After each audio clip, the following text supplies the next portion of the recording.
Aloha, welcome to Estate Planning Essentials. I'm attorney Scott Makuakane of the law firm Estate Planning Counsel, and I'm joined by a special guest this week, Gary Powell, who is the executive director and founder of the Caregiver Foundation of America.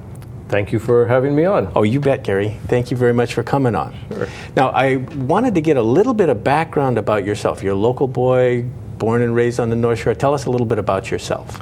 I was born in Wailua Plantation Hospital, which doesn't exist anymore, and grew up on the North Shore. Not that long ago, but long enough that it's really changed a lot.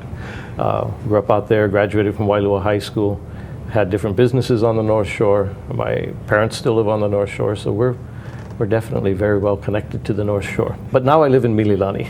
Okay. And now, the passion of your life is the Caregiver Foundation of America. Tell us a little bit about the Caregiver Foundation. Well, the Caregiver Foundation of America is a Hawaii-based 501c, a nonprofit organization that's dedicated to helping caregivers help those that they love, to help caregivers understand what they're doing and maybe survive the journey a little bit better than they might have otherwise.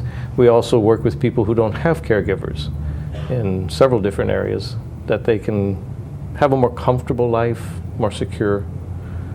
And, Okay, so does your organization actually provide the caregiving? No, we don't actually provide the caregiving, but we'll organize and coordinate the caregiving. Okay. So instead of people having to find all of the pieces of the puzzle, we're able to bring the puzzle to them. Okay, so you can help your clients put everything together. Yes. You bring the pieces together. I wanted to ask you about your logo. It's intriguing and it's beautiful, and I really like it. Can you tell us a little bit about the Caregiver Foundation of America logo? Yes, well, graphic artist Matt Nichols designed that for us. And the two hearts, it represents that you have to have a heart to take care of a heart. So we wanted to give the idea that the caregiver has something very precious that they're dealing with, and that's someone else's heart. Uh-huh. So it's kind of the heart protecting the heart. Yeah. That's really cool. That's really neat. Well, caregiving is something that I think a lot more of us are having to deal with. It's an issue that's becoming more and more important to more and more people in the islands. It certainly is. Rosalind Carter, President Carter's wife, is often quoted as saying that everyone will either be a caregiver, has been a caregiver, will need care, or is already caregiving. So that's kind of everybody. Yeah, that pretty much that covers it. But for many people, they're moving into a phase where their parents are getting older, and they have to begin thinking about the care that their parents might need and make plans. And there's an awful lot involved in that, as I'm learning through personal experience, that you're not born with this innate knowledge of how to do it. No. There is a whole lot involved, and so having a resource like yours is incredible. It's really cool. We're finding that it's a big help to people. It gives them a place where they can call, get good information, get accurate referrals to people that they can trust. Mm-hmm. We sort of do all of the checking out of things ahead of time. So when you find yourself in a caregiving situation, which often comes on very suddenly, we like to say there are very few volunteer caregivers, but a whole lot of people have been drafted. Yeah. And when that happens, all of a sudden you're trying to find information and make arrangements for an area you have no experience in.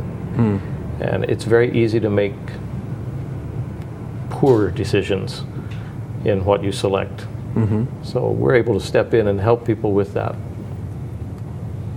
Okay. Now, in terms of you, the focus of your organization, you basically focus on the caregivers and providing support for the caregivers. Yes. So let's talk about, in some detail, the kinds of things that you actually do. Well, one of the largest things that we do is form support groups. Anywhere there are 3 people who will commit to being a core, we will help them develop a support group, put a facilitator with them for a full year, do all the publicity, get it out in the community, and help them put together a program that will support caregivers so they have a place to go where they can meet with other people who know what they're going through, the stresses that are involved, the frustrations, and it gives a very good resource for educational material. We'll have different speakers come in to share different ideas about caregiving or different areas that are important. But they're mostly there to support the caregiver emotionally, which is a very big part of caregiving, being able to handle those emotions. We have training classes that we do, not the training classes that involve hands-on caregiving, not the learning how to give a bed bath and things. Kapiolani Community College has a very good program at that level. But we work with people to help them understand their own feelings about giving that bed bath, so that they have a balance in their own emotional life. And practical things. We have classes on renovating homes, classes on how do you work with your parents in making decisions, things like that. We do a lot of lectures and talk at community groups and schools and companies all over. So we really try to be a community resource. We also put out educational publications. A lot of them are posted on our website, which is a pretty comprehensive website. What's the URL for the website? The website is www.thecaregiverfoundation.com. The Caregiver Foundation. You got to put that "the" in there. Okay. Thecaregiverfoundation.com. Okay. But I think people find that a very good resource. We add to it almost daily. Good starting place.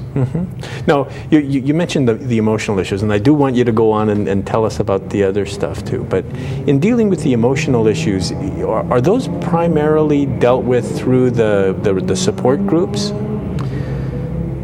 I'll say yes and no. For some people, the support groups are all they need. Just a place where they can vent once in a while. They can say, I don't like doing this. I have to anyway. I feel trapped. There's no way out.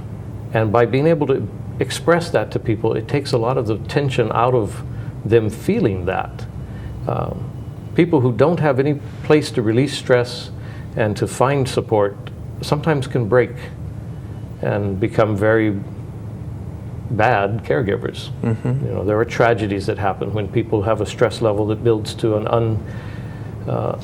unsupportable level for them, and they sometimes say goodbye to their parents in unpleasant ways. Having a support group gives them a way to release that type of stress. But some people need more than that. Some people need hand-holding. Okay. And I don't mean that in a demeaning way, but they need somebody to walk beside them, somebody that they can turn to more frequently. And that can be a professional psychologist, or it can be someone at a church that is experienced in providing that kind of support, or it can be a good friend. But what we do is we'll work with that individual to help them learn how to handle the stress themselves, sort of like a coach.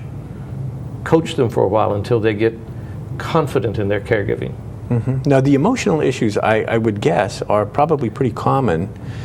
And I would guess that there's a fair amount of guilt that's involved in having just, well, maybe the resentment of being drafted into the job. What are the big emotional issues that people deal with in caregiving? Well, guilt is the number one issue for people. If you haven't gotten along real well with your parents and you're now having to care for them, the resentment comes up real fast. You don't want to be doing it. And like you said, they feel trapped. But at some point, they begin realizing that maybe they're the only people their parents have. And now they're feeling guilty about not wanting to do it. We have a workshop that we call, Of Course I'll Take Care of Mom, but I Don't Want to. And it deals with this topic of, what is it? How do you deal with that? When you wake up and wish that you just could go back to sleep and wake up and they weren't there anymore. That sounds very harsh, but that's a feeling that caregivers often have because they don't see any other way out. But by working with them, we're able to help them change the perspective. We can't change the work. All the jobs are still going to be there. But if we can help them change the way they look at it and look at the situation, we can often change the way that they feel about caregiving and at least make it a little more bearable.